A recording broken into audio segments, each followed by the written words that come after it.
You're good. Yes, sorry. Whenever, as long as it's the next 30 seconds. Okay. Hi, I'm Denise. I did my speech on PTSD in soldiers and veterans. So Michael Jernigan, one of the many soldiers who returned back from home, he served in Iraq, and when he came home, he found out that he was diagnosed with PTSD. And he's now a writer at the New York Times, and he tells stories from his daily life that talk about how difficult it was for him since his return back from Iraq, and how different everything is. And one story he talked about was how every night he has this feeling of panic and fear, which leads him to grab his rifle that sits on the side of his bed and to wait until he knows that everything has calmed down. And his thinking process is now kind of tailored to reacting to bombs and gunfire, and even the slightest unexplainable noise can easily set him off. Jernigan and many others have trouble settling back into the civilian lifestyle because during their time in war, they are faced with high-stress situations every day, and after returning home, they aren't used to its quiet, slow-paced lifestyle. These emotional problems have become a psychological disorder called post-traumatic stress disorder, or PTSD.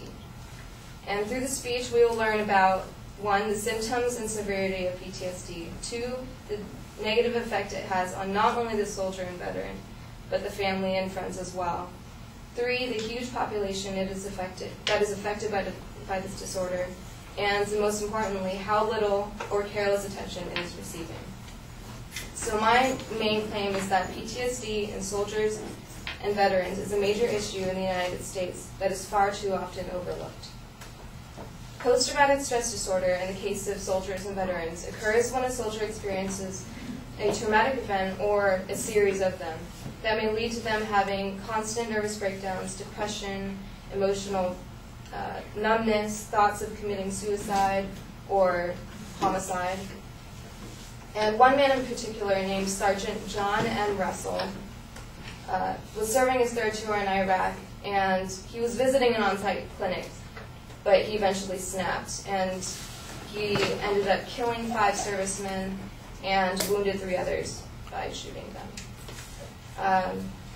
And only after this damage was done, and after these 5 people have died and 3 other people wounded, that's the only time that we really took this problem into consideration and realized the severity of this problem.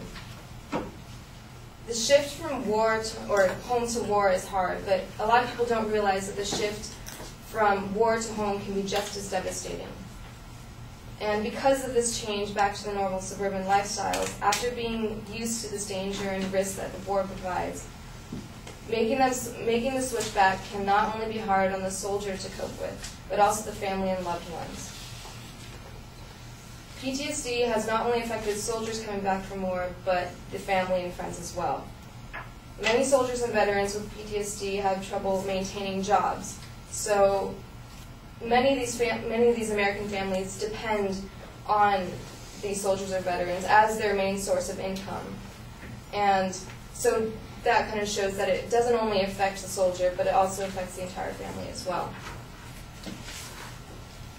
However, the financial hardships that this disorder creates is not the only issue, but also how many families are torn apart because of this disorder their loved one may have. Because some experience emotional numbness, it's hard for them to maintain relationships, marriages, as well as being able to parent their own children. And because of the large number of soldiers and veterans with this disorder, you can only imagine how many families are really affected by this. Within the last year, it was reported that 30% of soldiers were experiencing some sort of extreme trauma. PTSD in particular affects 20% of soldiers coming back from Iraq, which means that 1 in every 5 soldiers is experiencing these problems. And with about 2 million soldiers in our total U.S. Army, that means it's about 400,000 soldiers with this disorder. And even though that some may think that this might not seem like very much of a problem, that doesn't mean it doesn't affect people, and that only enforces the idea that people don't care enough about this problem to deal with this issue and to solve it successfully. And it is starting to get a little bit more publicity, but as much as it is, there's still a lot of issues that are not being dealt with. If soldiers were diagnosed correctly with this disorder, it can be treated, but hundreds of soldiers are diagnosed incorrectly, and because of that, they're dismissed from their service and thus cannot provide for their families.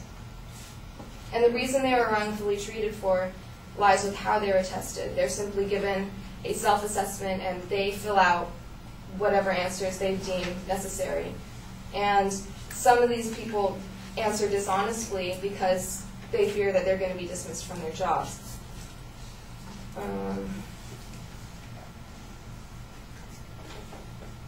And some people who are treated and are treated incorrectly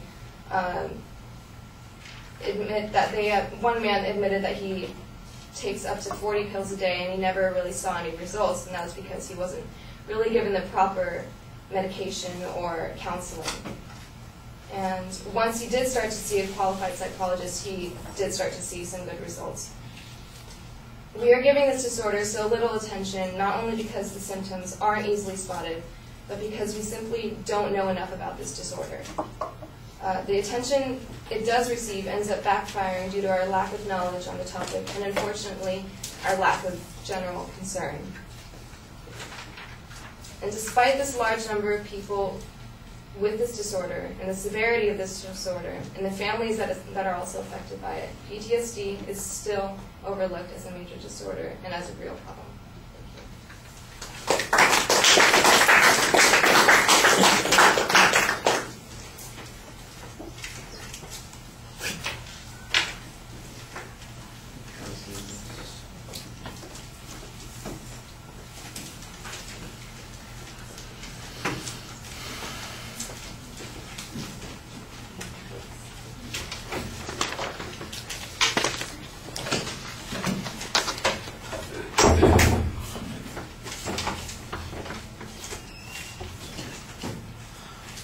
All right, you ID the topic and then give us an example as a detention device. I think you need to go the other direction. Start with the example, talk about the guy who works for the New York Times and the experiences that he has, and then tell us what the topic is and how we're going to be making an inference on it. That's usually the best way for an attention device to work. Your main proposition comes after the preview. That was a little bit confusing, and it's very general. The preview, though, all of the supporting points are not claims. It sounds like it's a narrative speech. You're giving us an informative speech. We're going to learn about, and then you list a whole bunch of things that we're going to learn about. That's an informative speech. That's not an argument. So you need to tell us what is in dispute on these particular points. I think that you got a little bit of that toward the end when you're discussing that there's inadequate knowledge of this or that there's inadequate treatment of it, but I think you need better evidence on those sorts of things. You have one set of statistics that's slightly different. It says 30% suffer from it, maybe it's 20%, and then you estimate how many people are in the military. Well, I would assume that it would only occur to people who are active duty in combat situations, but if it applies in other situations, you need to explain that as well. And although that there are 2 million people in the military, most of them are not in those active duty combat situations. A large number are, but not as many, not 2 million anyway. So you want to be careful about that. Although my argument just now tends to support this sort of poisoning the well argument that you've got that says, trying to suggest that it's small just proves that we don't care about it. What would prove that we don't care about it is if we don't spend any money on it, if they don't have access to assistance while they're in the military, if when they get access to assistance that they are punished in some way or hurt in some way, that the Veterans Administration doesn't recognize PTSD as a disorder that is treatable and offers assistance to folks. Those are the things that I think that you needed to develop as secondary points to prove that there's an inadequate addressing of this problem here.